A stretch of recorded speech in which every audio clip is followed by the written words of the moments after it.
አሰላሙ አለይኩም ወራህመቱላሂ ወበረካቱ። ክርስቲያን ወገኖቼ ሰላም ብያለሁ። እንዴት ናችሁ? እኔ ያለው አልሐምዱሊላህ። ዛሬም በአዲስ ቪዲዮ መጥቻለሁ። አብራችሁን ቆዩ። ለቻናሉም አዲስ ከሆናችሁ ላይክ፣ ሰብስክራይብ በማድረግ ቤተሰብ ሁኑ። በዚህ አጋጣሚ ማለት ነው እስኪ ከልምዳችሁ አካፍሉን ያገሬ ልጆች። ወላሂ እኔ በጣም ስላሳዘነች ነው ልጅቱ ማለት ነው። እሱ ምንድነው መሰላችሁ አረብ ቤት ውስጥ 2 እና 3 የራሳችን ዜጋ ሆናችሁ የምትሰሩቶቼ እንዴት ነው ተቻችላችሁ የምትሰሩት? እስኪ ነገሩኝ። ምንስ ብታደርጉላቸው ነው እነዚያ መዳም የሚያጫውታቸው ሸቃሎች ጥሩ ሰው ሆኖ ሰላም የሚፈጥሩላችሁ ማለት ነው?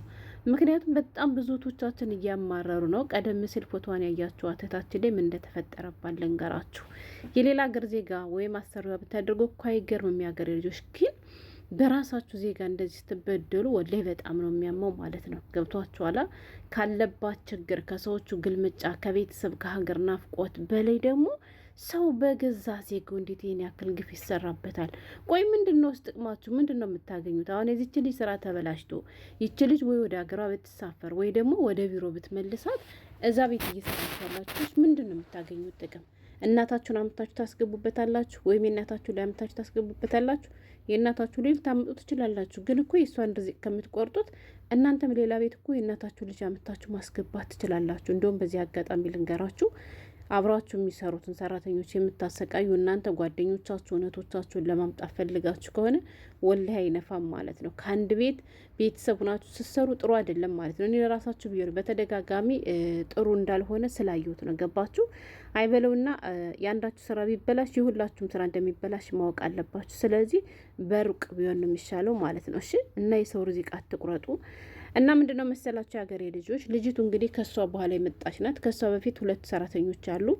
አንዷ ጽዳት ነች፣ አንዷ ደግሞ ልጆችን የምትንከባከብ ማለት ነው። ይችኛዋ ደግሞ አንዷ ምግብ ነች፣ አንዷ ደግሞ ልጆችን ነው የምትንከባከቡ ማለት ነው። አሁን የመጣችሁ ደግሞ ለጽዳት ነው። ቤቱ በጣም ትልቅ ነው፣ የባለ ሀብት ቤት ነው ማለት ነው። እና ሀገሬ ልጆች ያችኛዋ ምግብ የምትሰራው ሁለታቸውም ታሰቃያቸዋለች፣ ግን ደግሞ በተለይ እዚችኛዋ ላይ ትበረታባታለች ማለት ነው። በቃ ያላደረግኩትን ነገር አደረገች እያለ ለመዳም እየሄደች ነገር ትሰራብኛለች አለች ማለት ነው።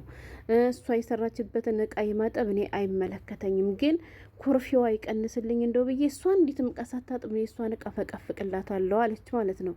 አሁን ስለለመደች ከፎቅ ራሷ አጥርች እስከምመጣ ድረስ ምሰውን ሰርታ ቆንቆላት ትጠብቀኛለች አለች ማለት ነው። ምክንያቱም እንደማጥብላት እርግጠኛ ስለሆነ ችግር የለም እኔ ስራውን እሰራለሁ፣ ግን ያነው ሁሉ ሰርቸላት ወዲውን ሳጥብላት ፈገግ ትላለች አለች ማለት ነው። ግን ቆይታ ዘወር ትልና በቃ በተለይ ምግብ ላይ እኔ ስበላ ደስ አይላትም አለች ማለት ነው። ከዛ የሆነ ነገር አለቀ ከተባለም ደግሞ ለሴት ወይት እሷ ናት እንደዚህ የምታደርጉ ትለኛለች አለች። ሀታን የማልወደው ምግብ እንኳ ቢያልቅ ራሱ እሷ ናት እንደዚህ ያደረገችው፣ እሷ በልታ እሷ ደፍቶ ምናምን ትላለች አለች ማለት ነው።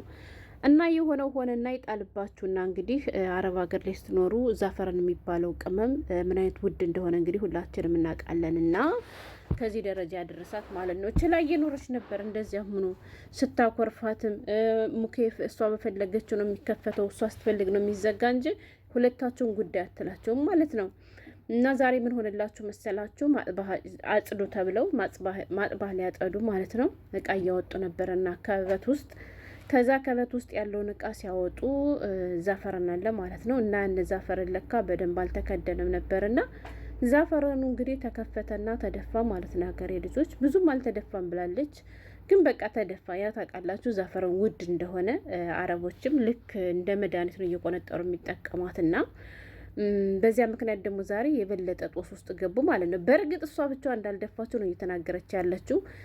ሶስታቸውም ናቸው ማጥባ ሊያጸዱ የተሰለፉትና ከበት ውስጥ ያለውን ሁሉንም እቃ እያወጡ ስለሆኑ አንዷ ታመላልሳለች፣ አንዷ ታነሳለች፣ አንዷ ታቀብላለች ማለት ነው። እንደዚያ እያደረጉ እያለ ያን ዛፈረን ተደፋ። ከዛ ያው ሙሉ ጥፋቱን የእሷ እንደሆነ አድርጋ ለመዳሟ ተናገረችባት ማለት ነው። ባለጠፋችሁ ጥፋት ሁሉ ሁሌ እሷን ጥፋተኛ እንደሆነች እያደረገች ስለምትናገርባት መዳሟ ግን ዛሬ ዛፈሩን ደፋችሁ ስትባል መታገስ አልቻለችም ማለት ነው። ወላይ እንዳያቸዋል ልጅቷ ለባብሳ ቁማለይ ቢሮ መለሰቻት ማለት ነው። በማን ምክንያት?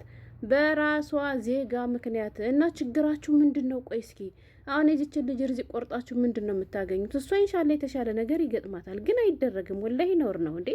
ተቻችላችሁ ኑሩ ማለት ነው።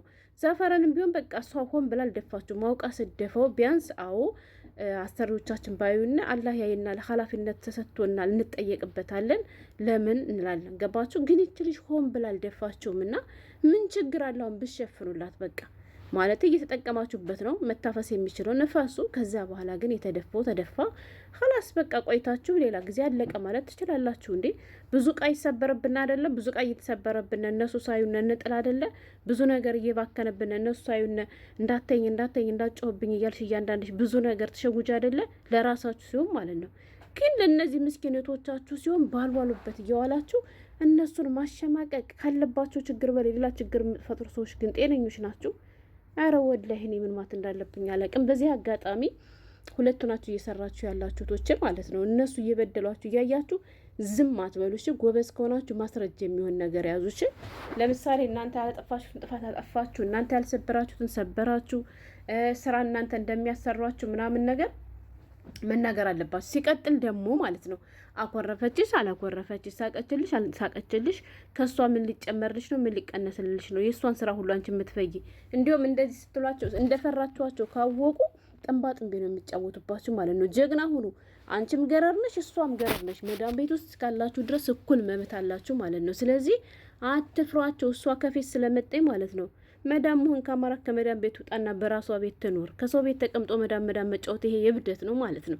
እና አትፍሯቸው። ሲጀመር አይደለም ተለይቶ ስራችሁ ተሰጥቷችሁ ይቀርና እንዲሁም ስራችሁ አብራችሁ ስሩ ምናምን የምትባሉት ነገር ከሆነ ራሱ ስራዬ ለይተሽ ስጪ ነው ማለት ያለባችሁ ለመዳማችሁ ማለት ነው። ገባችሁ? ኸላስ የራሳችሁ ግዴታ የሆነውን ነገር ግዴታችሁን ጨርሱ። ማረፍ ባለባችሁ ሰዓት ረፉ። እናንተ ከፎቅ ከታች በጽዳት ስትጥመነመኑ እሷ እርግጠኛ ነኝ ማለት ነው ምግብ መስራት ብዙ ሰዓት አይጨርስም። በነገራችን ላይ ጠዋት ተነስተን ቁርስ ከሰራን በኋላ የምሳ ሰዓት የምንሰራበት እስከምንደርስ ክፍላችን ገብተን ስልክ ነው ስንጎረጎር ምንውለው። አንቺ ደግሞ አንዷ ስተኛ፣ አንዷ ስትነሳ፣ አንዷ ስደፋ፣ አንዷ ስታቃና ያ ሁሉ ሲቆሽሽ እስኪ ልገዛት ብላ እሷ አታግዝሽም ማለት ነው። ስለዚህ ጽዳሽን ከጨረሽ በኋላ የሌላኛው ዙር እስከሚደርስ ድረስ ረፍታ አድርጊ። ምን አባቷ ታመጣለኝ? ምግብ መከለክልሽ ከሆነ ሳትፈሩ ሳትሸማቀቁ። በእርግጥ አንዳንድ እህቶች ይሉን ታጠቃቸዋል። ምንድን አለችው መሰላችሁ? እኔ እኮ የአንድ ሀገር ልጆች ሆነው ይጣላሉ ምናምን ትላለች ብላ ይስቁብናል ሁላለሁ ብላ አሰቀቃለሁ አለች ማለት ነው። ይችኛዋ ደግሞ እንደዚህ አታስብም። ገባችኋ? እንደማይናገሩባት ስላወቀች ነው የምትጨቁናቸው ማለት ነው። ግን ችግር ካለባችሁ የባሰ ችግር ውስጥ ያላደረጋችሁትን ወንጀል ሁሉ አድርገዋል ከመባላችሁ በፊት ለአሰሪዎቻችሁ አሳወቁ። እሺ ለአሰሪዎቻችሁ ካሳወቃችሁ የሆነ ነገር እንኳን ቢፈጠር እንደዚህ ነው ብላ እሷም መታዘብ ትችላለች ማለት ነው። ስለዚህ እነሱን ፈርታችሁ የእነሱን ስራ አትስሩ። እነሱን ፈርታችሁ ሲበድሏችሁ ዝም አትበሉ ማለት ነው። አይደለም እናንተ ተበድላችሁ ይቅርና አይደለም እናንተ ሳታጠፉ ይቅርና ምድረው እሷ አይደለም አጥፍታ ይቀርና እናንተ ሳታጠፉ እንኳን ያላጠፋችሁትን ጥፋት እሷ ለመወደድ ብላ በሆነ ባልሆነው ከመዳሟ ስር እየተከተለች እሷ እንደዚህ ናት፣ እሷ እንደዚህ ያደረገች፣ እሷ አርፍዳ ነው የምትነሳ፣ እሷ በደንብ አታጸዳም እያለ እሷ ገምጋሚ ይሆን አይደለ እንዴ አሳልፋ እየሰጠቻችሁ ያላችሁ። ስለዚህ እናንተ ደግሞ ሀቅ ካላችሁ ሀቁን ከመናገር ሀቁን ከማድረግ ወደ ኋላ ትበሉ። ወላሂ አትፍሯችሁ ማለት ነው። ከፊት ስለመጡ ምንም የሚቀንስ የሚጨምር ነገር የለውም። ሸቃላ ነው። አረብ ቤት ተቀጥረሽ እስካለሽ ድረስ 2000 መጠሪያ ሸቃላ ነው። 2000 ያለሽ መብት እኩል ነው ማለት ነው። ግዴታችሁም እንደዚሁ። ስለዚህ ግን እንደዚህ የምታደርጉ ከፊት የመጣችሁ ሰዎች ተው፣ ጥሩ አይደለም ወላሂ።